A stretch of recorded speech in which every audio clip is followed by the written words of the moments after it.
So I think we got plenty of people that have joined, and I'm gonna go ahead and get this started and welcome everybody to the monthly meeting. As I mentioned earlier, my name is Carlos Valencia. I am the communications director for our chapter.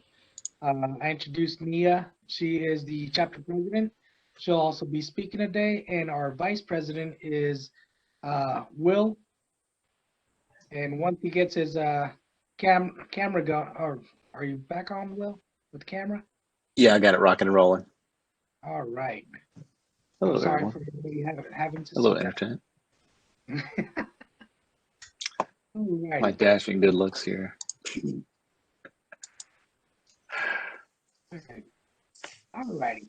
So today's agenda is our speakers is, well, we're gonna have chapter notes. I'll be speaking, well, I'll be having a discussion about basics on resume building and what to steer away from and what are kind of the best practices. We'll definitely get into that. And our president is going to be speaking on the purple strategy. Is that correct, Nia?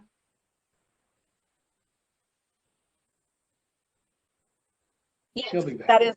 that is correct. I will be talking us through how to adopt basically a purple strategy, which is kind of the merging of blue and red team analytic approaches for SOC operations.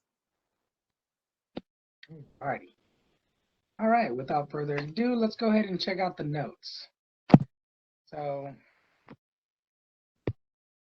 just so you guys know, if you guys are interested in doing networking or joining Cisco, if you are a veteran, they do have a talent incubation program to help you guys out to actually get into that industry. It's a little bit of a process. If you're just now finding out about it, you're a little bit behind the power curve. Submit your application. Applications are due tomorrow or today. So I hope you got those in. If you didn't, I'm sorry we didn't get you the information out sooner. We have posted on it on our social media. So keep an eye out. They do this every 6 months, I believe.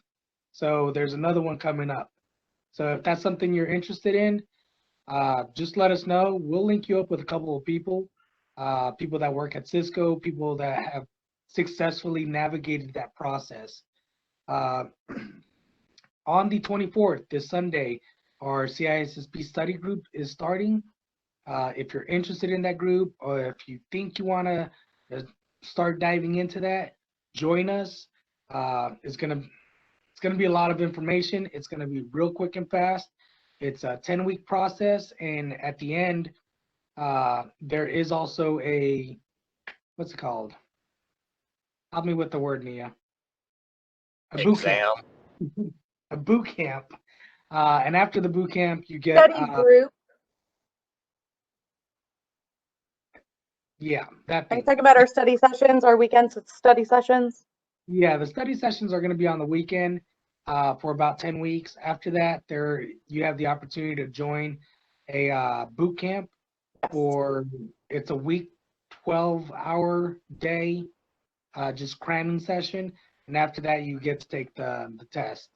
So if that's something that interests you, make sure to reach out to us. We'll add you to our Slack. And just a little add-on note for that, the boot camp is prorated. So we have group rate because we're ISSA that you won't get if you're an individual person. Also, additional note is if you have GI Bill funds, you can use that to fund this boot camp, and it comes with 2 vouchers. So if for whatever reason you're not successful on your first exam attempt, you get to resit and they will pay for a second voucher. Nia, do you have details on how many GI Bill hours this will deduct from a individual's GI Bill veterans status if they decide to leverage that? Reach out to me personally and I can give you all of those logistics. I just went through the process. Thank you. It'll just be significantly cheaper if you're doing it. It'll be about half the cost if you're doing it with us versus as an individual, if that makes sense. So your COE cost will be half. Really? I didn't even know that. Thanks, Nia. I'll hit you up You're later in welcome. here a little bit. Sounds good. Carlos, before you transition to the next one, can you guys also give details? It might be Nia again on this one, since she's related to it. The incubation program. What are we connoting with the word incubation on it? So I get it. It might be like an internship, but is there more to it, like specific positions based on your skills? What is it? It's to my understanding, it's the entry level for Cisco.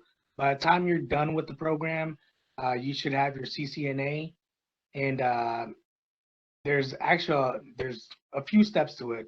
First, you do the application. If that's accepted, you have to go in you have to submit a video afterwards. After you submit the video and you're accepted, and just for simplicity, we're gonna say that you are accepted in every single step. After that, you do the interviews. After the interviews, you start your self-study for the CCNA. After that, you do a shadowing period with somebody at Cisco. After that, you do basically a board where you explain the concepts, and if once you get that, you're brought on to Cisco. It's a bit broader than that. There are different tracks within it, but Carlos described the high level really well. And then based on your ability to explain where you want to go, typically the back end of that internship is a permanent salaried blue badge position with the company that best suits your skill set. Okay, awesome. That's what I was trying to figure out, if this was only a path towards an entry-level position, or can it also be like a tradesman program that brings you into a more intermediate Absolutely. level based on your skills that you already possess? So one of our members, Omar Capacetti, he actually is in the private sector. He went through this program, and he's an example of where you kind of land midline, not entry level, and then every which way you could go from there. Okay, awesome. Thanks, Mia. All right. So February 14th, we have our second episode of the guided try to hack me, and that's actually hosted by Josh. You heard his voice. We go through basically step by step on how to do some of the boxes on the website. If you guys want to try it before that way, once we do sit down and do the walkthrough, it could be more of a conversation than just Josh walking through the process. Especially if you have a different way of getting to the information than the path that Josh took, because we all know there's more than one way of doing it. And then February 18th, that's our next chapter meeting. Our guest speaker is going to be, dang, I forgot his name, but he's actually a lawyer that deals with cybersecurity. So he's going to show us, his presentation is going to be about incident response on the legal side of it. So if that's something you're interested in, I think it's going to be a great presentation. All right. And without further ado, I'll be jumping into my portion here. All right. If you're a newcomer or you're a guest, check out all the social media that we participate in. We post on all these social media at least once a day. We will post what we're doing, events that are coming up, any kind of cool events that we find, job postings. We work with a few recruiters, and if there's something that we think somebody might be able to get into, or if you might be interested, we post it on the social media. So keep an eye on that, like us, and we hope that you'll follow us and get some good information out of that. All right, so if you're interested in joining ISSA, that is the website, and I went ahead and posted the mini savings that you would get from a lot of the partners that ISSA, and this is ISSA International. All these partners here will give you discounts on a lot of their their products. I know sometime this week I did see an email come out of FTCC, somebody asking about EC Council. Well, it just so happens that EC Council is a partner and they do provide a discount for their product. All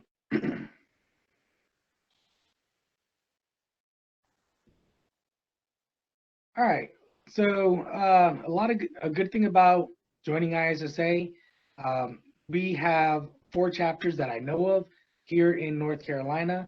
It is an international organization. We are nationwide.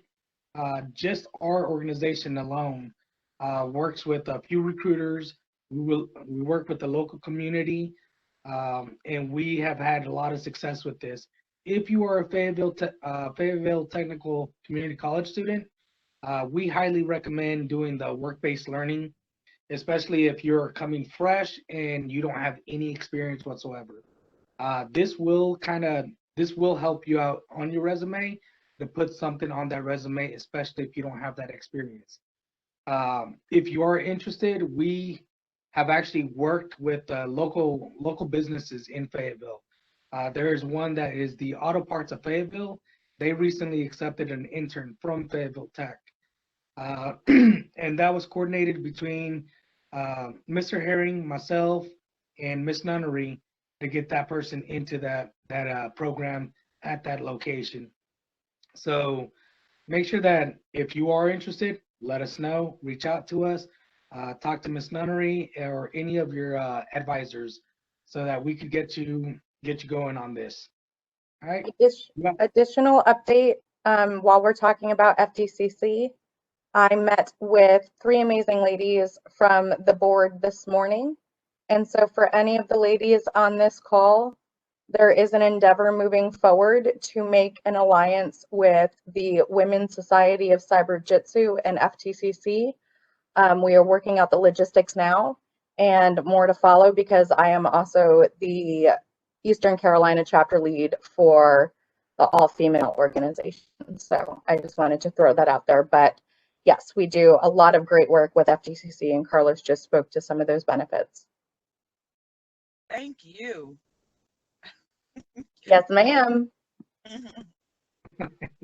So absolutely, we've been doing a lot of work with FTCC and a lot of the recruiters, local community, and all that this adds up to is opportunity.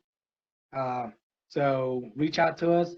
We've actually done a lot of work recently with a couple of people that one was currently in the military. He was transitioning out, and we worked within our network to get him employed on post-military experience. And I see some questions.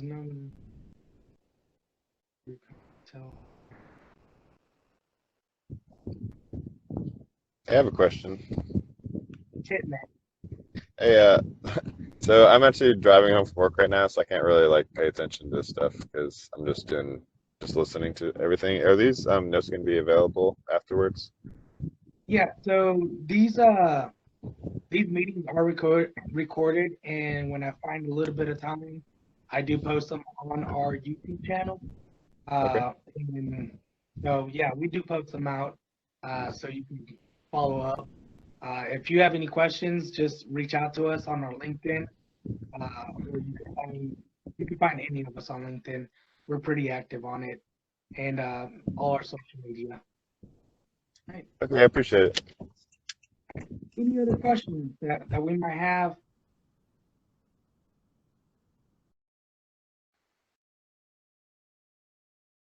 I don't have a question. I'd just like to introduce myself. I'm Mike Parsons. I live about 22 hours east of you, just outside of Swansboro, North Carolina. Spent 6 years in the Marine Corps. I'm a past president of the Triad chapter, and I'm a member of ISC Squared. I've got my CISSP, a member of ISACA, and too many other things to remember. But anyway, glad to get an invite to come here I'm a member of this chapter. I'm actually a member of all 4 chapters in the state. Look at that. Well, Thank you for welcome. joining. Good to have you. And somebody posted that Durham Tech also has a work-based learning class. So if you have any information, if you could forward us that information, Kim, we'd be actually happy to work with them and see if we could assist in that and get people out there. I know that they're, like you just heard, we had somebody from, 2 hours away from where we're at. We recently connected with somebody out in New York. So we're getting widespread out there. All right. All right, moving on. So a little bit about myself, and I'm gonna move my camera here. So Nia and Will, if you guys can monitor the chat, see if any questions come up, let me know, please. All right, so a little bit about myself. I'm a managed print service analyst for Digital Document Solutions. We're a partner with Xerox. I am a FTCC graduate.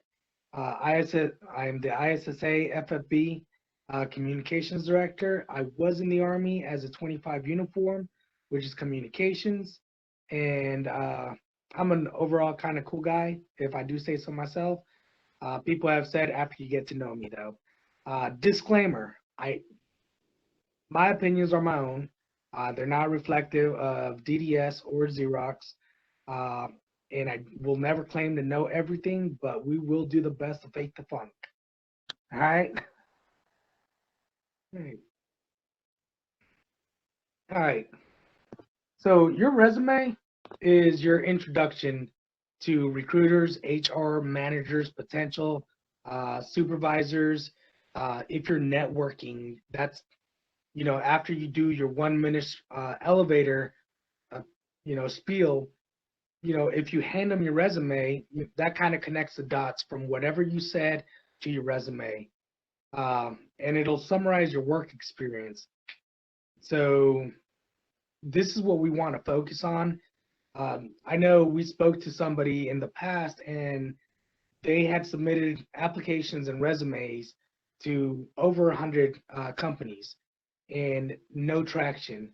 As soon as Nia, a couple of the board members, and myself worked with them and went through their resume, almost immediate response to recruiters and all the locations that he was applying to. So there's a huge difference between having a resume that just isn't pinging with the companies and just getting the right wording, maybe the right format or the right information on that resume. Anybody have anything else to add to that?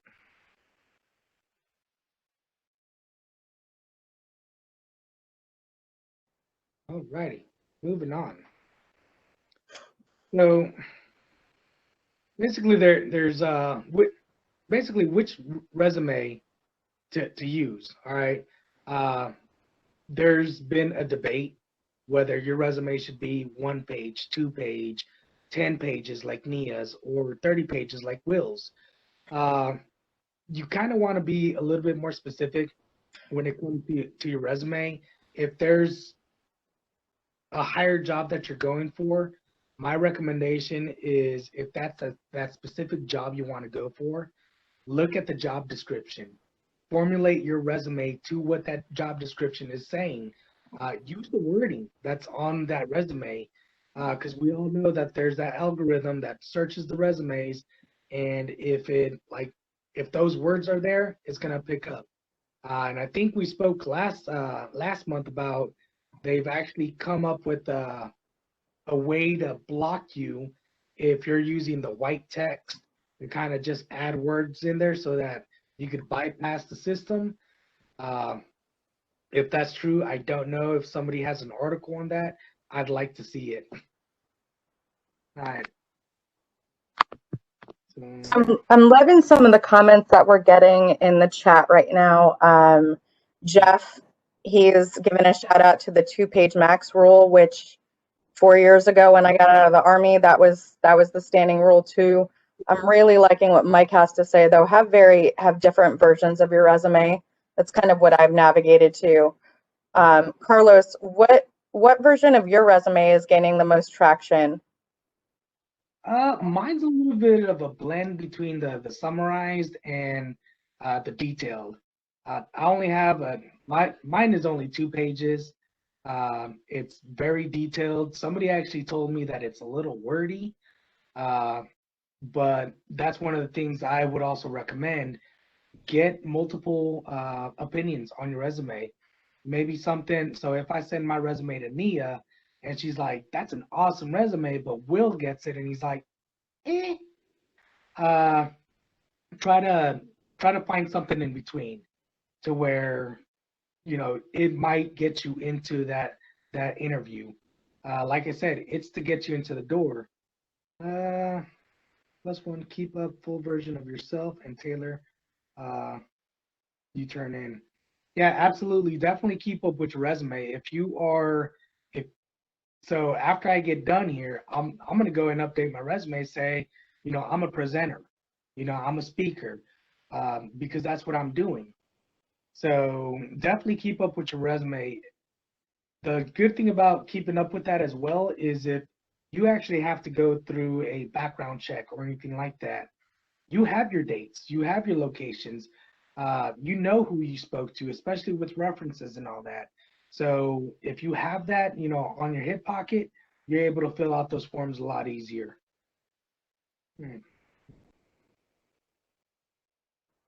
So in case you are somebody like myself or Will, I diversify. So like Carlos just brought up a great example. He is now a speaker. This isn't his first engagement, but now he's done multiple. So for me, all of my speaking engagements and all of that are on my LinkedIn, but guess where the link to my LinkedIn is? It's underneath my name, my resume, right above my address. So I diversify in that way. I keep one that's a little bit more social media friendly. So you'll have my links to my speaking engagements, like recorded stuff. You'll have my slide decks. You'll have just a different way to look at Nia. And then my resume, I can keep some of that just strictly tailored to the job. And I've had the most success with that approach. Absolutely. And another thing I want to point out on these job descriptions. So the screenshot you see there for that job description, if I could divert your attention down to the bottom where the experience or qualifications, based on the 8 years, don't let that discourage you. Don't ever let that discourage you. Don't let their qualifications completely beat you down. On the qualifications for the job that I currently have, they were up here, way over my bald head. What my qualifications, that I had, I thought were down here, but that resume still got me into the door. It got me the interview and eventually got me the job. So don't ever let qualifications completely deter you from applying for a job, ever. All right. One real quick look at the comments here. Jeff, why are your ears burning?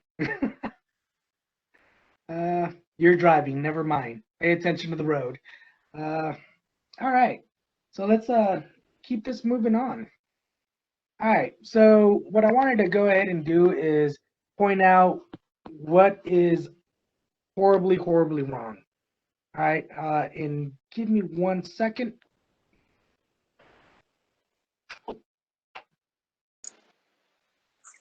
Yeah, and a dovetail on what Carlos was saying. It's just a great example is, hey, I was not promoting a security engineer, but the way it was written up by and another thing, the hiring manager sends to the HR, hey, this is a general description, and then HR will get colorful with what they want to put in the minimum requirements. And sometimes, hey, we were looking for a Kubernetes security engineer that had 11 years worth of experience. Well, Kubernetes has only been around for 6 years.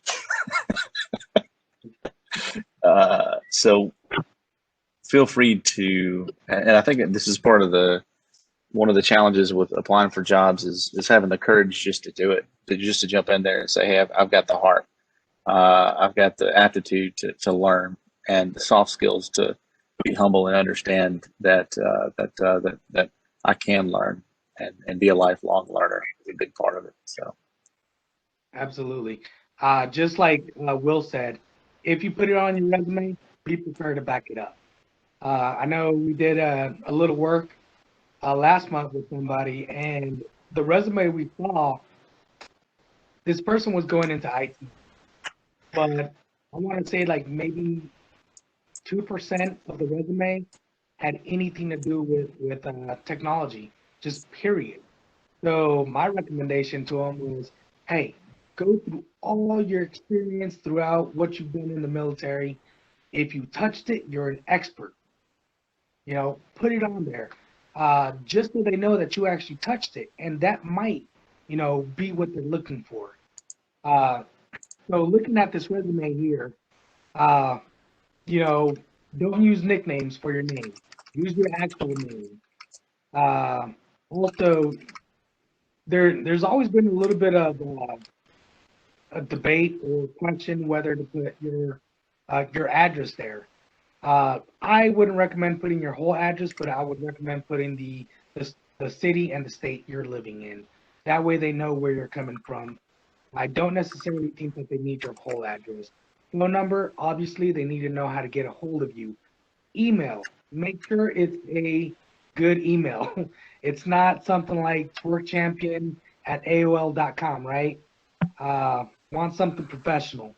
I like mine, and I know that a lot of people that are veterans or are in the military, they use their first name dot last name. That's actually a good practice because they'll know who that email is coming from, right? If you're using initials, you're using your school email, you're gonna get lost in the mix. You know, if they see your name and they liked your resume and they see email traffic from you, they're gonna say, I know that person. But if you're using something like FTCCs, they use like initial and then, you know, part of a name. Also, avoid using your work email when and if possible. Yes. Definitely avoid I've seen it. that. Definitely avoid the work email. Honestly, your and I've sinned against that personally. I've done that before. Just saying. Everybody makes a mistake, right? No. A good point that Mike put out there is start with an objective that matches the job description. I know that one of the resumes that we reviewed with Nia previously, her recommendation was to add an objective to that resume because it was completely missing that. So happy for that person because they did end up getting a job within a month. So that was also some networking done throughout the ISSA chapter and a local company here. Education, you absolutely want to put your education on there, especially since all the job postings you'll see everywhere. For the most part, every time I see them, they're asking for some kind of education. Again, if you know there's a qualification for a bachelor's, don't let that deter you. All right. Very can't remember. So Kim posted that she had somebody call in for a reference at the job. She did remember them. I was not fondly. The caller heard all about it. It did not go well for that applicant. Eesh. Yowza. All right, certifications. You could either put your certifications, well, at the beginning or at the end. My recommendation, put them at the beginning because that's normally what people are looking for. They want to know your education. They want to know your certifications. One certification that you will, I can almost guarantee you, I will bet my hair on it. They're gonna want that Security Plus. So if you're a veteran or active duty person or a Fayetteville Tech student that is gonna join the job market immediately afterwards, make sure you have that certification. If you are, a veteran or transitioning, just know that your security clearance as well, that will expire. All right, you have about 2 years after you have stopped using that security clearance to get a security clearance job. After that, it gets significantly harder to get a job within the security clearance. All right, experience. Not to steal your thunder on that one, Carlos. So, JPass, where they house our clearances, is changing over to DISS officially in May this year. You are talking to somebody that just went through this process. So the whole idea of getting a job, getting them to submit for your clearance, and then jumping from that job is going to get more and more difficult. What happens is your TS or your clearance will adjudicate. It will then by default go inactive, and then it will be archived in accordance with the SS standards. This is standard across the board. There are no exceptions. So it is still, you can still be pulled from the archive within that 2-year window, but it's no longer as easy as it previously was, where they look at you in JPass, you're still good to go, and they just pull you. So just a heads up. Oh, wow. All right. So definitely, if you know anybody that's transitioning or you're within that period, that window, definitely get on it. Keep that security clearance active because, yeah, it's not easy to get it back. Definitely, if you have a security clearance, I would recommend putting it right below where your certifications are at. I saw a chat come in. Mike, that's a very valid point. We're seeing that a lot right now too. I missed it. What do you say? He's saying that it'll get downgraded depending on how long it's in archive. It's becoming a little more rigid when it comes to our clearances and how long we can keep them in their current state. Right. And Kim also recommends getting the A plus if you're wanting to go DoD. So, all right, good information there. All right, so your experience, definitely be a little bit more vocal as far as what your security, what your experience is. Definitely go from your most recent job down to your last job. Most people would say 5 years. Some people say 10 years. Anybody heard anything different than that? Hey, if I can interject, this is Hato. You should still highlight, as far as number of years goes, that varies based on what you're applying. But to your previous conversations, right?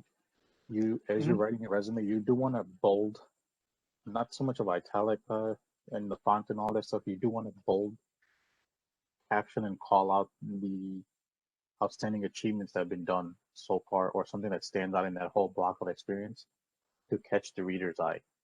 I know with the systems doing the wordsmithing and checking like that, it doesn't apply, but when somebody has it in front of them, it makes a big difference. Absolutely, because it'll catch your eye to it. One of the resumes we worked prior is that there was color in there. It's not bad to have color. It'll stand out, but the way that it was formatted, it just attacked the eyes. You don't want to attack their eyes. You want to draw them in, right? And when you're doing your resume, you kind of want to be a little bit more specific. If you did customer service, say you did customer service, not just answered the phones or took care of customer needs? How did you take care of the customer needs? What systems did you touch? What all did you do? Don't just be very vague about it. Additionally, if you were prior military or if you were in a industry that uses a lot of acronyms, stay away from them. Just because we are in a military town doesn't mean that the person reading it was in the military or cares. So just stay away from the acronyms. Yes, spell it out. If you were a sergeant, type it out. Don't just put the initials there. 25 uniform. If there's a 25 uniform or a 25 Bravo on the call, they probably know what that was. If you were in the Air Force, Navy, any other branch, or just a civilian, they're not going to know. So they're just going to go by it. Past it like it doesn't. You did nothing. So stay away from the acronyms, initials. If you do, spell them out. Make sure that they know what you did. All right. I gained a lot of success with communications team chief, help desk team chief, lead. Those are, at least for 25U, 25 Bravo, translatable terms that got me a lot of success when I first transitioned. Yeah. And to dovetail on Carlos and Nia, risk management. When you go through basic training and your entire indoctrination into the military, as you're transitioning out, they don't tell you everything that you do is risk management and security. 1/3 of everything you do in from the common bodies of knowledge from ISACA to ISC squared, risk management is a core piece of that. It's a core piece of security. It's a core piece of everything you do in security. That I would absolutely mention, that you understand risk management and highlight that as best you can. That was one of the things that broke me through the glass ceiling coming out of the military is I just wasn't identifying with risk. I knew it. I mean, you do it every time you go out on leave, you do a risk assessment. It's indoctrinated into you, whether you like it or not, it's a part of you.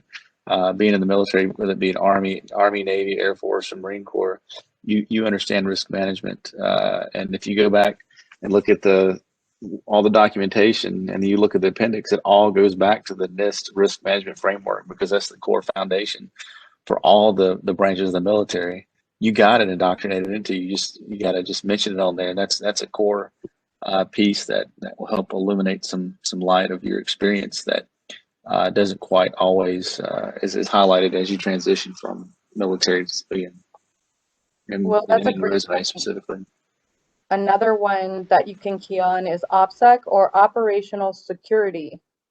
In our spaces, at least once you do transition, OPSEC, lean on that too, because I remember that going all the way back to basic, right? But we kind of discounted it, I think, and what it means though to the civilian spaces that we're trying to break into. So one thing, if I could interject yet again, was that if somebody's making that transition, again, I don't come from any kind of background in military by any means. I'm on the other side of the house, but I did work for state of Wisconsin for a long enough time to know these acronyms. Is when you're making that transition and someone who used to review people's resume in and out, what helps is to correlate your military experience to civilian life, if you will, right? And how business, the challenges it can resolve. Point in case, communication, your leadership skills, right? That you led a team of XYZ, you're responsible for da-da-da-da-da. Those things speak volume versus your hands-on experience with technology, trade, or whatever that is, because the hiring manager or the people that are reviewing the resume, they're looking for someone who's trustworthy. Ideally, if you're in military, that shouldn't be a question, but it's not that easy of a transition. You see what I'm saying? Like, and I'm sure you guys probably and gals have gone through some of that pain point, but that's the kind of frame of mind you want to have to say, hey, how do I tell my story where the lame person is going to understand what I did in military and how I helped others out?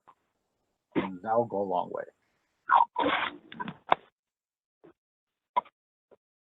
That is awesome, and we appreciate that perspective because I know that being in Fayetteville, most of our demographic in our organization are veterans. So it really helps to have a different perspective and get somebody who's not in the military to look at your resume. That way they'll see it with somebody who wasn't in the military, and they'll be able to say is like, I don't understand what you're trying to tell me, and they'll definitely help you out with that and point out what they, what kind of direction you want to go with it. All right. Best practices. We have been going through this as far as we've actually spoken about many of these, about having to summarize, detailed, continue adding, proofread, have somebody else proofread it, have multiple people proofread it, get those second opinions. Definitely reach out to people if you want. If you type up your resume, you want somebody at ISSA to look at it. We're more than welcome to. Definitely reach out to us because we're here to help, whether you're a member or not. If you're a guest and you're like, you know what, I want to reach out to them, please reach out to us because this is what we want to do. We want to help people to get into the industry. I don't know how many conferences, how many meetings, webinars I've been in, and one key thing that they keep saying is that there's a huge gap between the needs and for information security and the people that they can employ. It can very well be that it's that resume. Go ahead.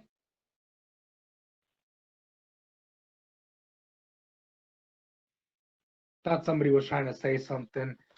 All right. And I think we may have lost Nia in the communication here, but she said find that common language that reaches the HR and leader, managers, and interview teams. That is a great point. So, all right. Nia, are you still on the call? I am. I just didn't want to interrupt her because this is your talk. So no. Sometimes I put it in the notes and sometimes I interject. I'm really enjoying the feedback from the audience. A lot of great advice coming through. Yeah. And what I'll also do is before the meeting is over, I go ahead and take all these questions and put them in a text file so we don't lose it because it doesn't transfer over into the video. All you'll get is the presentations and anybody who spoke. So we definitely want to make sure that we give everybody a clear picture, just like we do in our resumes. So, all right. Do I have any questions, comments, concerns? Hey, one thing, Carlos, from the civilian life, I humbly want to thank everybody that's part of the military and the services team and giving me the freedom to live my life as well as my family and putting your guys' self and neck out there to defend the country and so forth. Thank you. We appreciate the support. Well, thank you. And I believe you're from Illinois, correct? That is correct. Do you see the information I messaged you in the chat? I did, and that's exactly what I had signed up for, and I just got an invite from this one, and I wasn't going to let it go, let's put it that way. So here I am, oddball breed. Awesome. No, that's what I love about these virtual sessions. So right now I'm actually mentoring a gentleman in Florida. He had no idea about the ISSA. Well, he now knows about the ISSA and the one that's local to him. But he also enjoys that we allow that flexibility and freedom with ours because it's virtual, right? And it's training. And part of our mantra from the very beginning when we stood this up was, how do we get it out there to be consumed? And I think what this allows is now it's all free sessions, right? So the more the merrier and everyone's welcome as it's giving you value and bringing value back to the community. No, thank you. Really appreciate it. I have a quick question. Go ahead. Being a student at Fayetteville Tech, I'm a when I graduate, I know that I don't have the experience someone is looking for. How do I get my resume to stand out a little more without having all of the experience? Volunteer. Go ahead. Somebody else had an answer. Yeah, I was gonna say volunteer, right? Volunteer at your local chapters. If you're how depending on how technical you are, start competing in capture the flag events, right? If you're, hey, look at, Fayetteville ISSA is a good example. Hey, look out, I want to get some more experience with X, Y, and Z.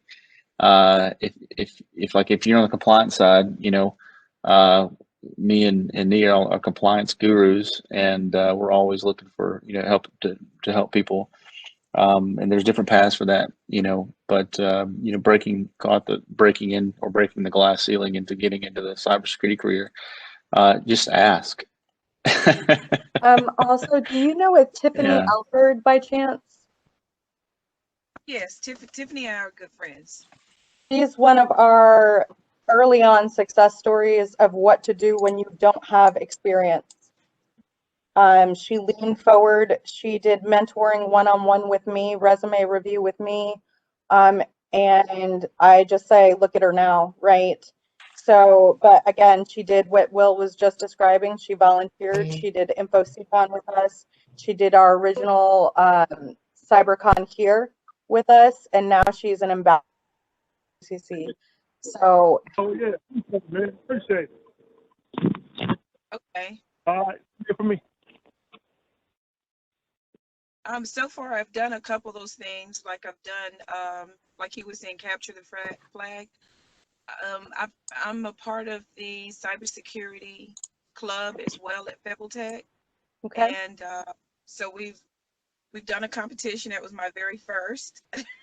We ended up somewhere in the middle out of 900 college teams, and that was surprising. But I'm one of the ambassadors for FebbleTech, but it's with the Tom McCain Scholarship. So I'm trying to see what else I can do. So the volunteering is great, and I've already put in, I believe, the intern program is with ISA. So I didn't know if there was something else I can do. I'm just trying to, Hey Nia, it's Maurice. Can I step in here for just a quick second? Absolutely. Listen, let me tell you, I don't know who this young lady is, but you're already doing the right things. I've been where you are. I've only been in the game maybe about this is my 4th year. You're already doing the right things, and just from my perspective, everything that you're hearing here tonight is positive and moving in the right direction. But the one or two things are gonna get you your first opportunity, and that's literally your resume. That's gonna get you in the door somewhere. Your resume has to be killer, right? And then after that, then it's up to you. But then let your personality come through and get you your first opportunity. So working on that as well. All of the volunteering, all the things that you just said, those are things that you can talk about on an interview to help get you even one step closer to your opportunity. The other thing is, I would say coming out of school or when your degree is finished, or I wouldn't even say wait until you graduate. I would say start right now if you haven't. Get okay. your resume squared away and then start looking for opportunities right now. That's um, while you're in college, and there are a lot of those. Right, you live in a military town, so there are several opportunities. I'm not sure if you're affiliated with the military, or military, whatever it is, but take advantage of that as well. But the other thing is there are tons of recent college graduates, or while you're in school, or if you have 0 to 2 year experience type of jobs. A Right. lot of those you're gonna find with some of the defense contractors that are in your area, Raytheon, Lockheed Martin, general those type of people. And if not sure where you are, like I live in Raleigh, and some of those companies have a big presence up here. So if you want it, you might have to go get it. But from just listening to what you're saying, being new, like you're already kind of ahead of the game already, to be quite honest. So don't feel underwhelmed like I haven't done enough, because it sounds like you have. But your key right now to talk for you is the paper. So you get a killer resume, you know, and if you're not practicing interviewing, you should start that. You should start that. You know, just some of the tough questions. You know, your presence. You know, how do you respond? If you start doing all those things, this thing is going to come together for you really, really quick, because you're already doing the right thing. So I just want to put my 2 cents in. Thank you. Thanks to everyone. I really Yeah, appreciate it. Yeah. I'm going to have to bug out here in a minute, but a thought just occurred to me. Think think strategically, act tactically. So what I mean by that, when it comes to job Excellent. search, Excellent. look for the company you want to land with, and they may not have that cybersecurity position, but maybe they have a help desk or a desktop support position. Get into those positions, because what it will do, it will introduce you throughout the company and give you an opportunity to meet people and show them your stuff, so to speak. And you'll Okay. be surprised how many people will stand up and mentor you and give you ideas of where to look next. Okay. Absolutely. Definitely, if you're not getting those opportunities right off the bat, get an opportunity to get into that door. If that's the company you want to work for, uh, get your foot in the door, right? And then go ahead and start networking. If you notice, and I had to bring the slide back up because Sheena brought up such a great question, is what else to do? You know, start networking. You know, you're at the right place right now, networking with us here. But look how many other opportunities you have to network with recruiters. These are just some of the people that we've started working with, uh, and I've done it all through social media. Uh, Okay. you know, we started pushing that social media presence. Even if you don't know somebody at that company, uh, try to go on your social media. And when I say social media, I want to say LinkedIn, because it's a little bit more where the professionals go to, and you want to go ahead and just start reaching out to people. Um, you know, even if you don't know them, if they're in the same field, even if they're Mm-hmm. not in your same field, I don't limit yourself to just information security. Reach out to networking people, IT people, nursing, doctors. Reach out to all of them, because guess what? Everybody needs what we bring to the table as information security professionals, IT, networking. You know, they all need it. You know, Right. whether they want to hire somebody or not, uh, they need IT, they need security. So if you're reaching out to them, they may know of an opportunity that's open that the company hasn't published, or nobody's really said, or they could go and say, hey, I know somebody. Do you want to Uh-huh. bring them on, or give them that opportunity for that interview? Here's their resume. Just start networking, get to talk to people, reach out to tech systems, Apex Systems, Orion. Um, all three of those are in uh, different fields as far as who they recruit for. Don't stick to one recruiter. Okay. You know, it's their job to find you a job, but if they're not doing they're not getting you the job opportunities you're looking Mm-hmm. for, there's Right. more recruiters. So reach Right. out, let them know that you want that job, uh, Mhm. and just push out your information. Tidy up your LinkedIn. Make sure that everything is on there Mm-hmm. to highlight your skills and your qualities. Yep. Okay. And follow the companies that once you identify them, you should follow them on LinkedIn. I don't know why it works behind the scenes, but a lot of times in your Yep, content, you'll get positions sent to you. You know, you'll get alerted about positions before it's public, Oh. just because you're following a company. Like they realize that, like they have someone dedicated to just checking social media, see who's doing what, and they'll post a job there, and you'll see it. And now, don't get me wrong, we probably only talk about a day or two to like hours, but you'll see it before most people because you're following that company. Okay. absolutely. Okay. And what I do want to do later on is follow up with the resume on how to social media, how to use Yep. LinkedIn Yep. to your benefit, how to network, and how to get out there and get your name. Because if you would have asked who I was maybe 2 years ago, 3 years ago, I wouldn't be sitting here talking to people. I just talk about my experiences and what I've done and what I've seen that's been working. So just know that I wasn't always the person you see right now. It's a work in progress. You know?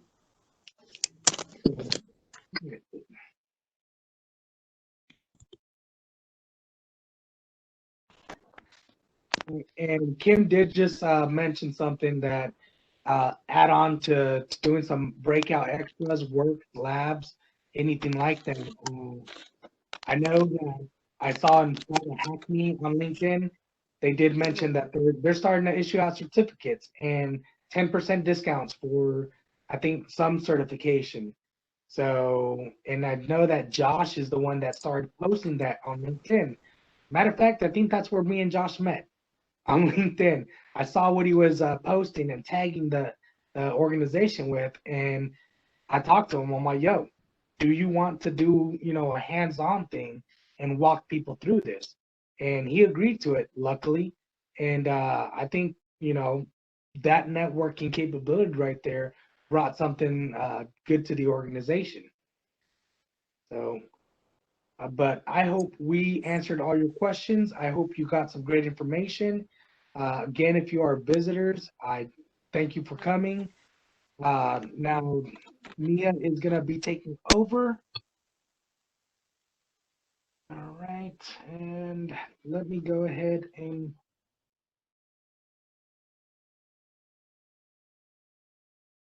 Awesome, Carlos. Thank you. So that's a little bit for our first time attendees. We like to start with a back to basics. And Carlos just gave a really good example of how we try and make it relate to everybody on the call. And then typically our second presentation is a little bit more technical, specified to a certain area. So a little background on myself. Yes, I am the local chapter president, but like Carlos said, I didn't just wake up and get here by accident. 4 years ago, I made a transition from the military, and along that path has been 4 job transitions and job and promotions and just various roles in the security field, most of them having to do with compliance. But most recently, my latest position as of this week will be ending as the SOC manager for the U.S. public sector with Cisco. And on Monday, I will start my role as an information systems security engineer with the Security and Trust organization within Cisco. So with that, though, I wanted to take time to reflect on my time as a SOC manager and kind of pull together just a presentation that speaks to the strategy that got us to where we are in a short period of time. So without further ado, I am going to share that presentation. Hopefully not mess it up too bad. Woo. There we go. Can everybody see my screen? Because I can't interact with WebEx when I have this open like this. So does everybody? Yeah. We kind of lost you on the audio. Am I the only one that happened to? I can hear pretty good. I've had no break and I can see your screen here. Maybe it's just me. It is okay. Well, I have my mic turned up as much as possible, so it's sensitive. Hopefully you guys don't lose my audio. If not, just infer what I'm saying from the slides. So the purple strategy. This is actually a term that caught my eye last year through a SANS white paper. And it was a conversation of how and what teams do you use to staff your security operations centers.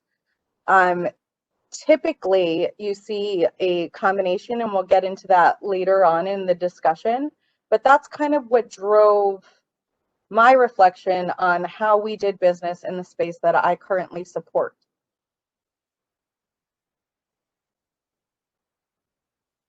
But before we dive into that, I'd like to start out with my disclaimer.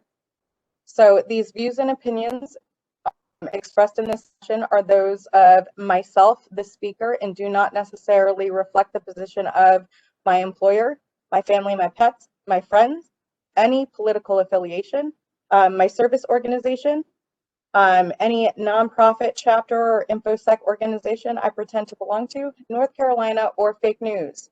Additionally, I do not own the rights to any of the pictures, ideas, or overall content within this presentation.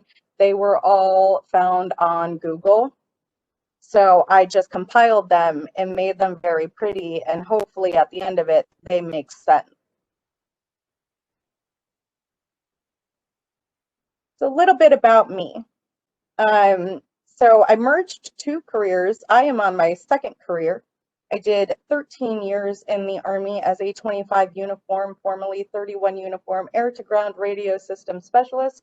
And I am now what is considered to be a cybersecurity expert, whatever that means. I am a lifelong student and an innovator. I've established two 501c3 InfoSec organizations, sister organizations. I do not try and take claim for the international levels, right? They were already there before I came along. But I did help stand up this chapter, and I also helped stand up an all-women's chapter for Eastern Carolina Women's Society of Cyber Jitsu alongside one of my long-term mentors, Dr. Crystal Williams. So in our primary focus is bringing all of this to the ladies in the industry.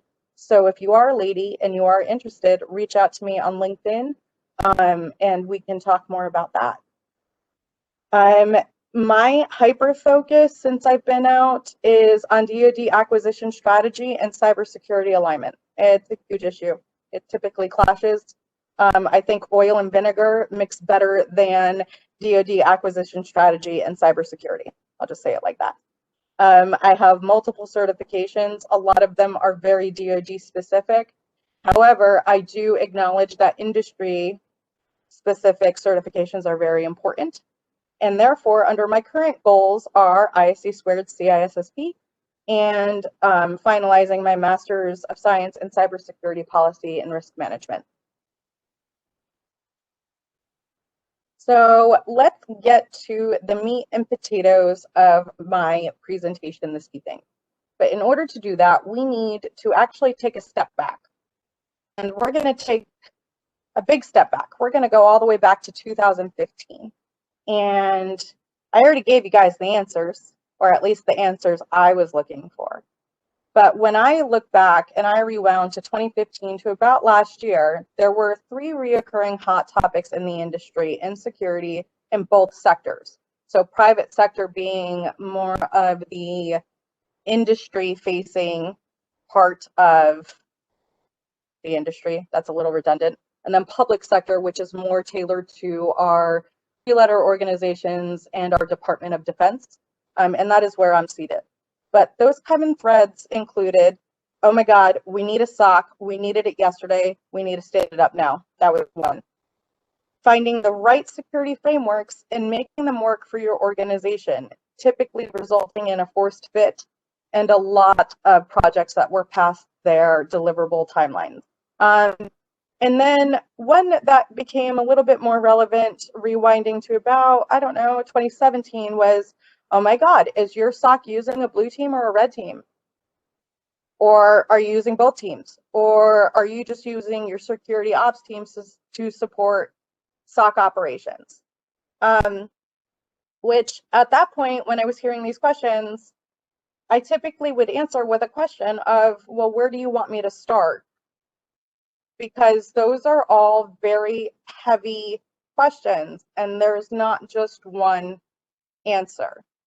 So for this presentation, I'm going to focus on the conversation that surrounded what type of team are you using to staff your SOC?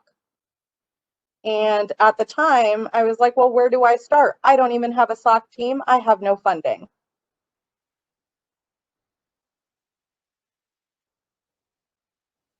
So I was forced to assess my current state, right?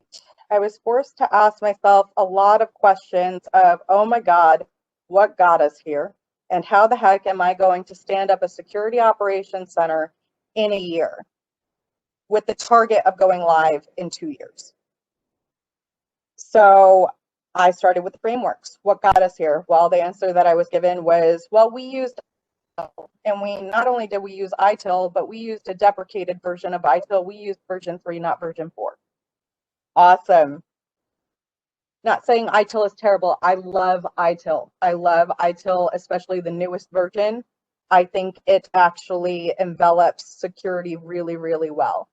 But when you are utilizing a ITSM framework, so IT service management that doesn't have security built in, your long-term scalability falls short. So I had to then reassess, is that the best fit to drive us forward? And that answer was kind of, because the last thing I was going to do at that point was take everything they built towards and just throw it out the window because it doesn't suit what I think it needs to suit. So knowing I was going to keep a little bit of what they had because some of those, core foundational components were critical to my success, right? I had to sit down with management and say, okay, moving forward, we need to meet these goals. And their response to me was that last little kicker. Okay, have fun. Do not impact our operations or our ability to go live. We're talking security though, right? You're having me stand up a security operations center, and then you're asking me, not really asking me, you are telling me and requiring me to have minimal impact on operations. This is going to be fun. So what did I have to do next? I had to take about an 90-day assessment period to layer my approach. It was all in the details. It was all in the strategy.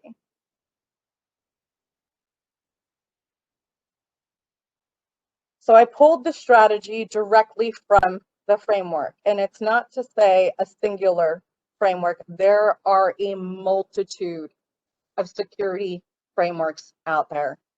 And I think every day that goes by, one is updating, one is being added, one is being deprecated, so on and so forth. I think the CMM workbook that I'm using right now speaks to that. So I'm very grateful for what the compatibility maturity model has done for our industry. However, I wish I had this 2 years ago when I started this. At ITIL, they handed me ITIL, and I said, okay, I want to know what new ITIL is about. So I did that, and I understood that it envelops security a lot better. So I like that. So that framework I wanted. So check block. Okay, cool. I knew that we had Lockheed Martin cyber kill chain methodology and framework kind of built into the security operations team as a whole, which is kind of the sister kind of function to your IT ops, right? And I was like, okay, I like that. That's a bit, old news. What else do we have?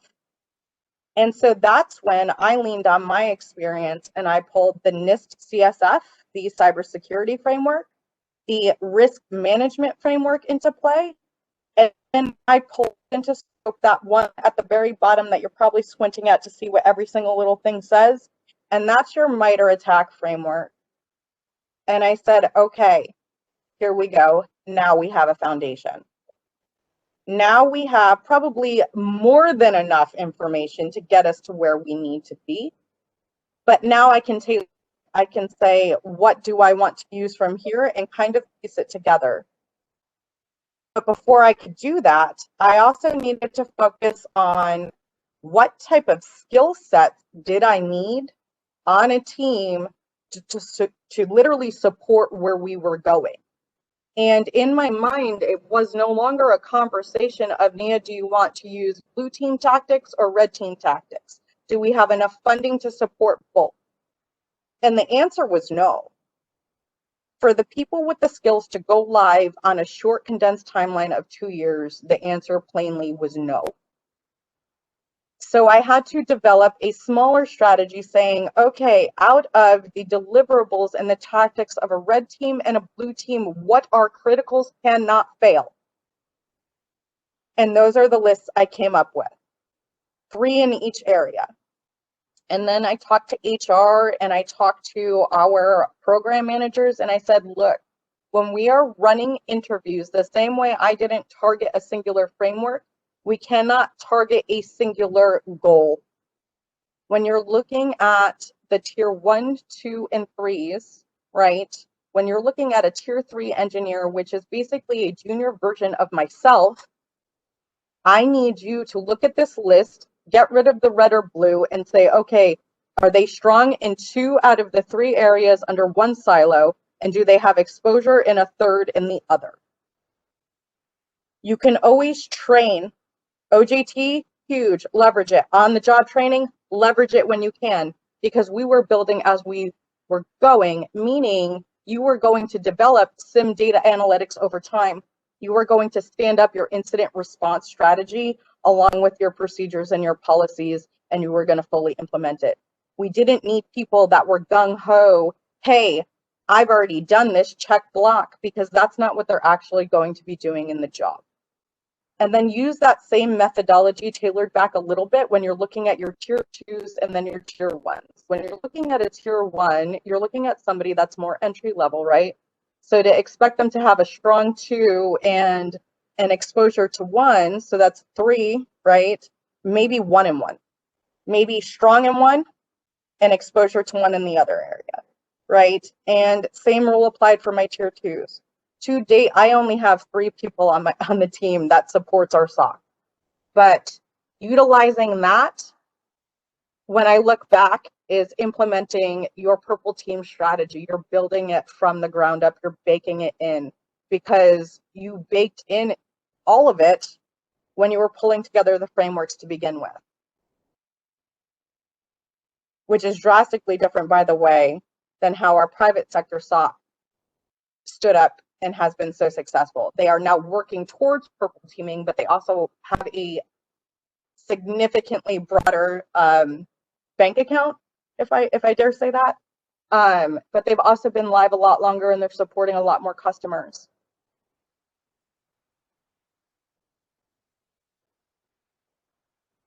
And then most importantly, right, we can't forget our maturity models.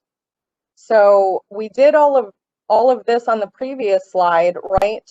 But if it's not being enveloped and folded and baked into something that the business unit can understand and the managers can understand, you have no way to translate all the hard work all of your engineers are about to be doing. And we're about to get very granular in the details in some of those actions and deliverables that kind of make up purple teaming, right? I'm not going to deep dive into every action of it, but we're going to use a big critical tenet that helped the project I support succeed. But a big part of that was selecting the maturity model. 2, that guaranteed success. So again, a very layered approach. There were 2 that, without a shadow of a doubt, if I was to say, Nia, what guaranteed your success? It was this. And it was taking the threat hunt maturity model, right? Your level 0 all the way up to your level 4, which is your top little diagonal, and taking the CMM, the capability maturity model, which is a little bit newer. I think around 2017 is when it started poking its little head out. And it now, as of November last year, is now a requirement in DoD spaces because they aligned.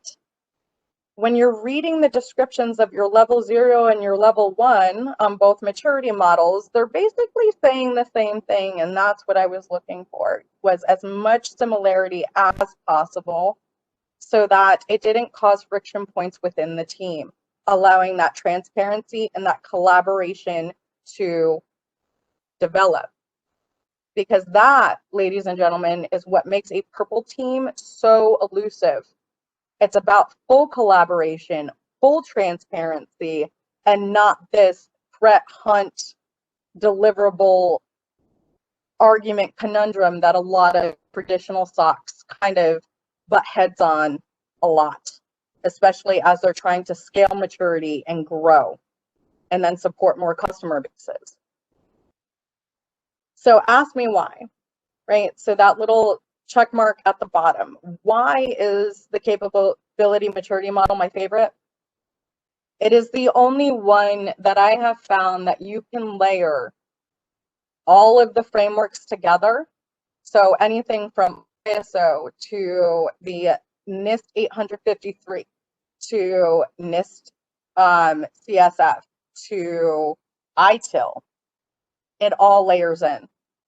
So then at the end of the day, all I had to do was align the deliverables for threat hunting capability and maturity with what the CMM was driving. And yes, it took a lot of work. It wasn't easy. It took about 2 months to pull it all together and to tailor it, but it worked.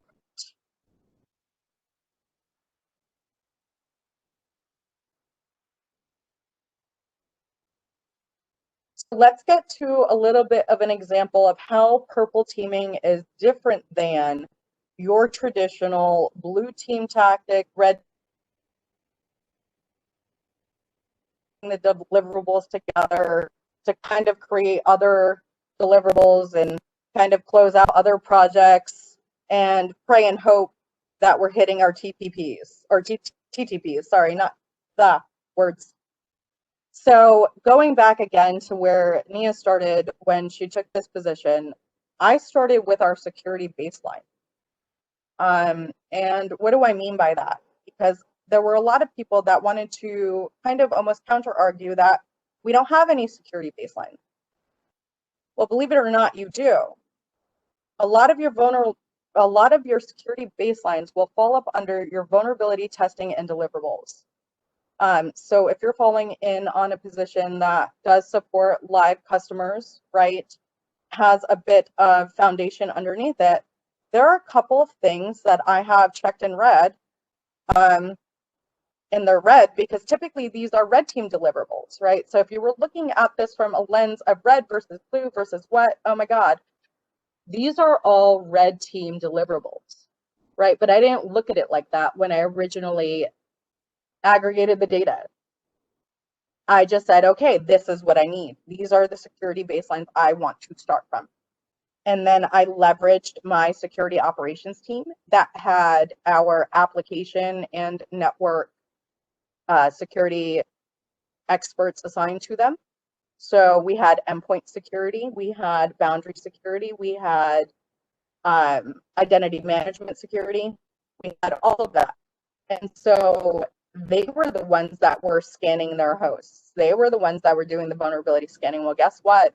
When you apply the templates that the DoD, at least for public sector, gives you, that gives you another security baseline. We had a Splunk subject matter expert. Okay, what is your alerting baseline? Are you going off of the Windows baseline? What are we layering in? Where is that guidance coming from? And I was able to utilize that team to deliver on what a red team would typically deliver on. And then I leveraged the MITRE ATT&CK framework, and I didn't leverage it to fully implement. I leveraged it in the format of a heat map to get a pulse on our current state. I said, okay, this is what MITRE has to offer. What do we have alerting for? What don't we have alerting for? What should we have alerting for? So we're talking about a qualitative assessment there. And 3 basic colors, red, amber, green, right? And if it's not applicable, I didn't want it to have a color. I just wanted it off of my heat map because it's not going to apply depending on what our baseline is that ties into our security controls. And then I would take, it's not that I was throwing them out, I would take those and bring those to the security and trust organization and say, hey, how do you feel about me taking this off my baseline, and get buy-in that way. But that way, the team wasn't spending their cycles and their time trying to fight that fight. They were saying what applied, what didn't apply, and what we did have, right? And then once we had all of that together and had that stabilized, which took a pretty heavy lift, especially when we were implementing the security technical implementation guides, which, by the way, are no longer just DoD specific. There is a private sector version of these, and they can be implemented across all industries. Not a lot of people know that. Additional step and pro tip is that you can tailor your vulnerability scanning through Nessus to target these. You can't do it with the security requirement guides, but you can definitely do them with the security technical implementation guides. And a little bit deeper of a dive is those can be directly tied to RMF controls, especially your IR controls or your IA controls,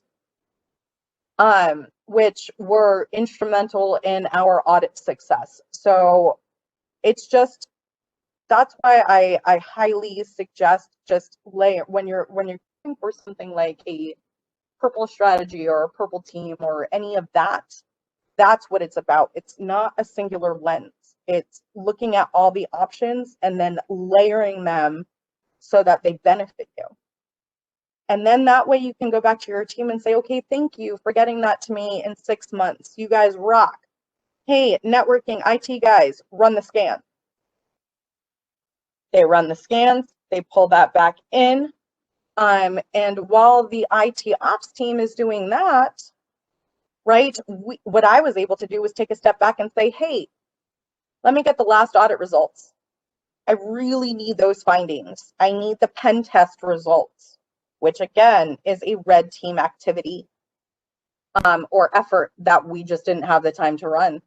But big hint, especially if you need to be FedRAMP compliant or are in the AWS Gov space at all, it's an annual requirement to have penetration tests or third-party audits in order to maintain your authority to connect and your authority to operate within those spaces. So I was able to leverage those. They weren't very good, they weren't very granular, but guess what? It was better than nothing. It was better than going back to management and saying, hey, we need to do this, fund this now.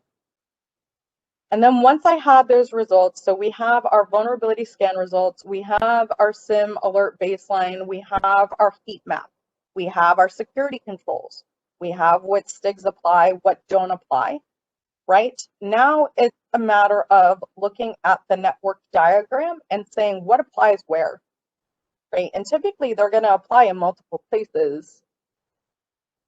And then you rate the severity and criticality based on likelihood and critical asset.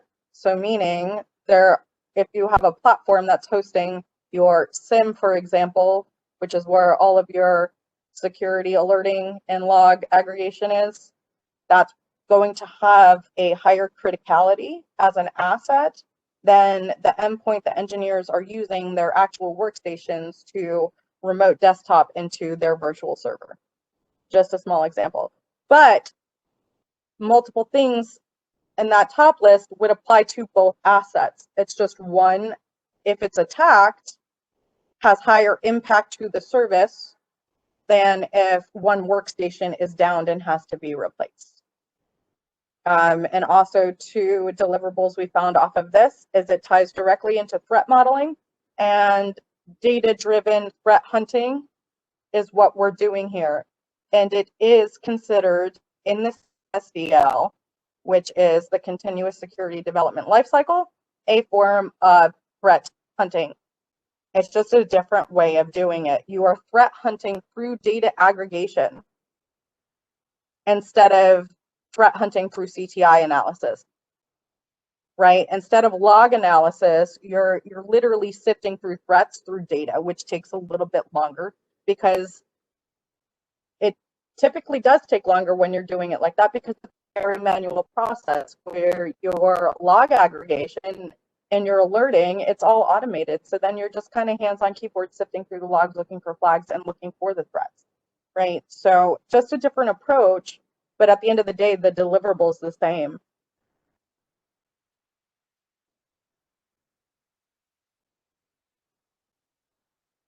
And then what do you do? What's the point of this? Well, let's leverage a blue team tactic now of reverse engineering. So take that data that you just aggregated, right? And let's sift it. Let's get it down to actual intellectual data that can be used, that can be tied to TTP, that can be something that we can, I don't know, try and put a metric to or a percentage to, that business is going to say, okay, good job, you did a thing, and you're quantifying risk, which helps improve their confidence in my job to manage. But the reason why we need the team, but most importantly, the reason why the strategy works, right? If I just wasted a year using that approach and we weren't able to show a quantifiable measure of mitigating risk, I promise you I would not be giving you this presentation right now. But the fact of the matter is, utilizing this approach versus the traditional red team, blue team approach got me there, I feel like, faster without a team. I didn't get an actual SOC team until mid-year last year, but I was able to give them metrics and numbers 6 months before that staffing happened, showing we do need this. If you give me more people, we can do it faster, we can do it better, and we can build towards supporting actual live customers.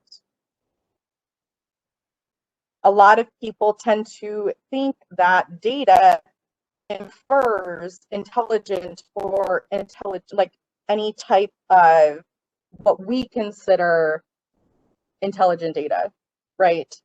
And it doesn't. It doesn't just, it's not a 1-for-1, it's not a square, right? A lot of times you're starting with something very large and you're making it very tailored and very finite and very detailed and very granular. And you're saying, okay, the odds of this one thing happening at the end of the day are associated with this percentage range.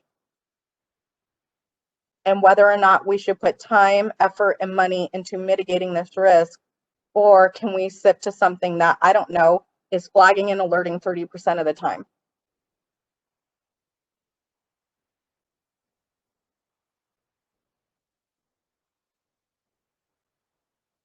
And the big driver of that conversation is something that a lot of managers don't understand, and that's the emulation maturity levels, right? So going back to the MITRE heat map, right, they kind of walk you through how to emulate those attacks.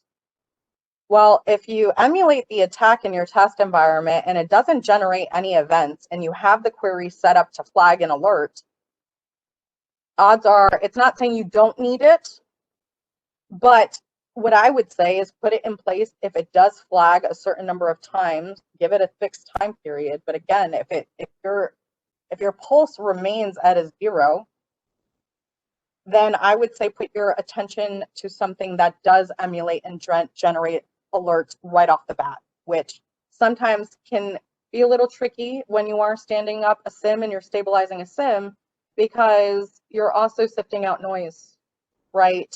Every time somebody logs on, every time somebody logs off, those are going to be alerts. But those alerts typically are going that you want to see those, right? We are required, and it's tied to some information security controls and some incident response security controls to monitor for those, right? But that does not imply attack. What we're looking for here is, okay, if MITRE is saying run this, implement this, and it sets off an alert, but that's tied to an actual attack vector, you might need to mitigate it. And if it's flagging more often than not, then we need to pull cycles for the actual security ops and IT ops team to actually fix that, because that's a big part of just daily health and welfare of a program, at least in my eyes. Now, it's not on the SOC to solution, but it is absolutely 110% on the SOC to identify and then engage with the other teams to help mitigate and remediate, right? We're kind of the 911 for the rest of the program. But it's also the SOC's job inherently to say, okay, look, this is a bad guy trying to log on versus, okay, this is Joe trying to log on and he's a ding dong and he forgot his password. So he just tried to log on 5 consecutive times and it didn't lock out, right? There's a big difference, but they both can trigger security events that need to be logged and tracked, but in very different ways. And that's where this emulation maturity model and levels kind of really saved my team time And it also helped me translate what we were working towards to upper management.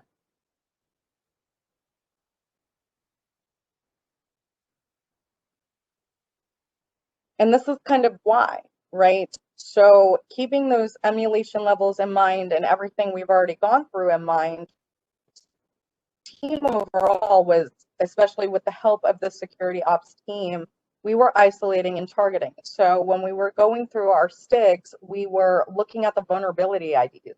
We were looking at the common control indicators. We were looking at the security controls they were tied to, right? We were also looking at the severity levels because they are assigned categories of risk associated with each one. And then we were looking at it from another lens of, okay, do we have this issue in our live space right now? Okay, then we were going through the security controls, right? One by one saying, okay, and then basically layering that and looking at each host and saying, okay, well, if on this one checklist, we have this many high rating findings on this one host, that means we have this many. And then that's how we were able to associate risk with each individual asset type. But then what the SOC and the team were able to do was tailor out all of that information, but set up the alerting, right?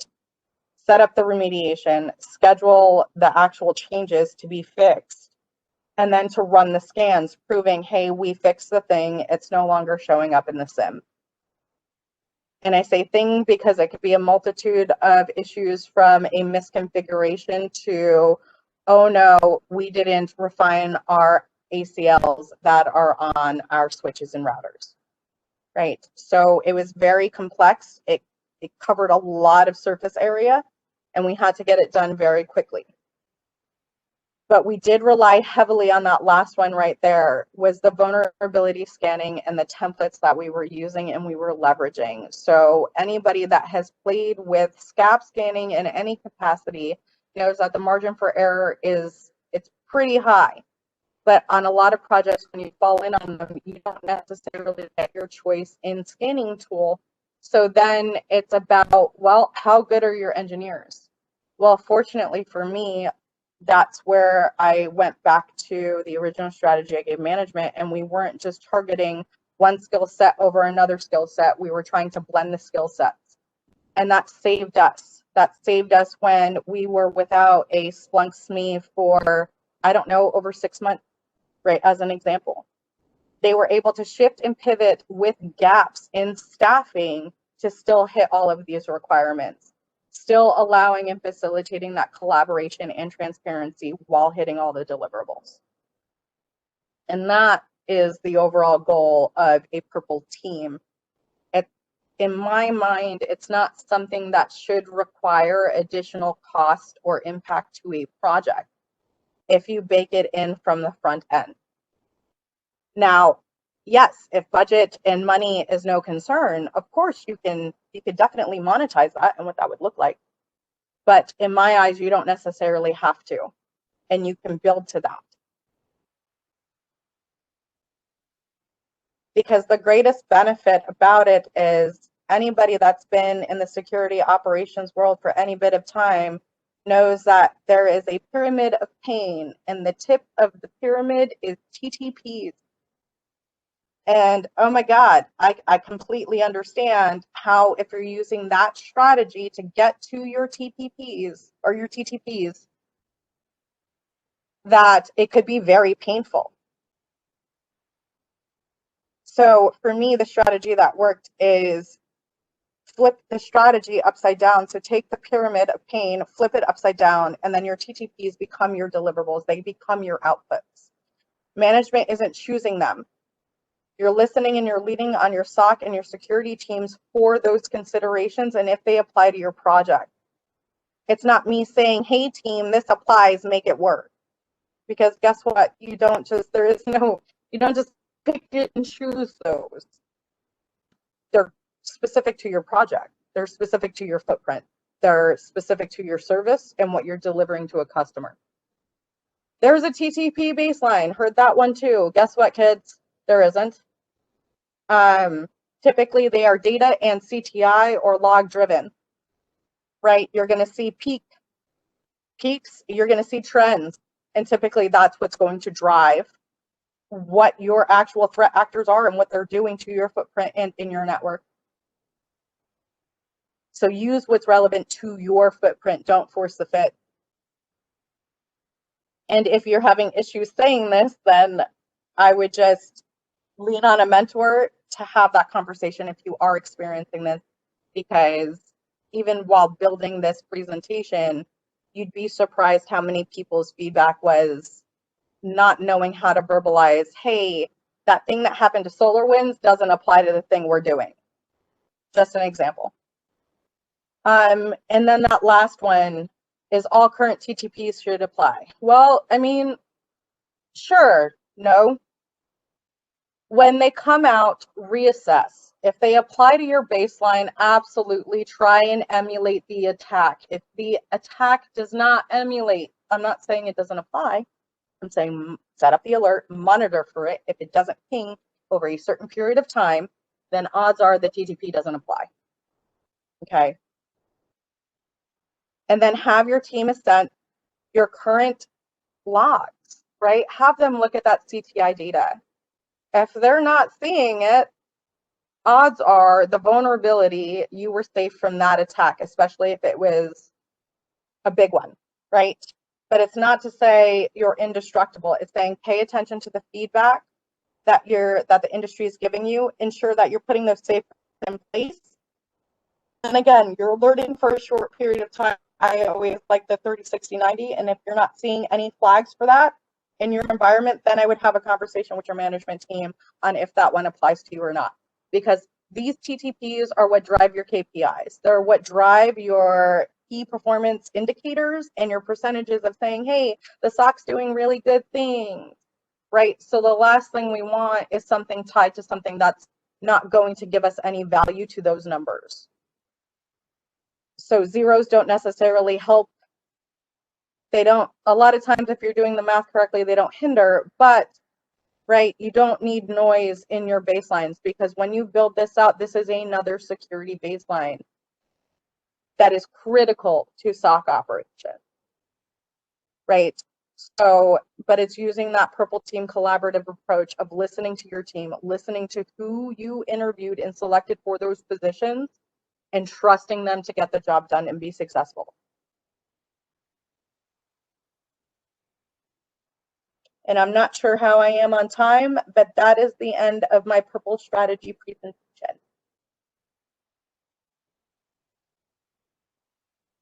No, you have to talk longer. That's all you get. Oh, wow, I actually did that really fast. Okay. Alrighty. So, 1 second. Did I have any questions? Or areas you wanted me to go back over?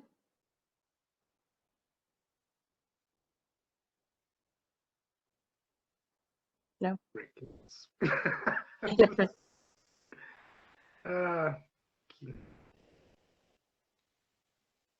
Right.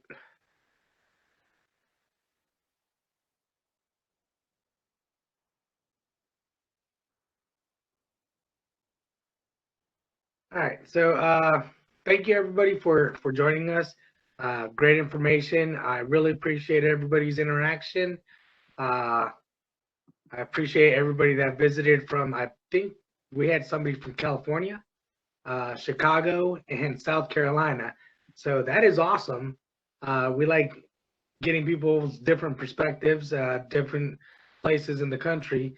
I'd like to invite you guys to our next meeting is February 18th, and it's going to be with Aaron, and I'm going to ask him very politely how to pronounce his last name. If anybody knows how to pronounce that, hit me up. He's going to be providing the incident response from a legal perspective. I've spoken to him. I think it's going to be a great presentation. Reason I reached out to him, he's actually from Florida, and I saw his profile on the ISSA International website, and I thought it was just pretty interesting to meet somebody that was a lawyer with cybersecurity background that deals with legal perspective of that realm. So I kind of want to see and hear what his experience is with this, and I think it would help everybody to know this before a cybersecurity incident does happen to you. We know what to do, right? So that would be awesome. Do we have any last minute questions or anything for Nia or the group? And it's all said to let them know if anyone needs help with resumes, IT, sales, or just about anything. So he's the one that visited from Chicago. Nia has definitely shared her LinkedIn profile. And if you follow Nia, you could definitely find the rest of us.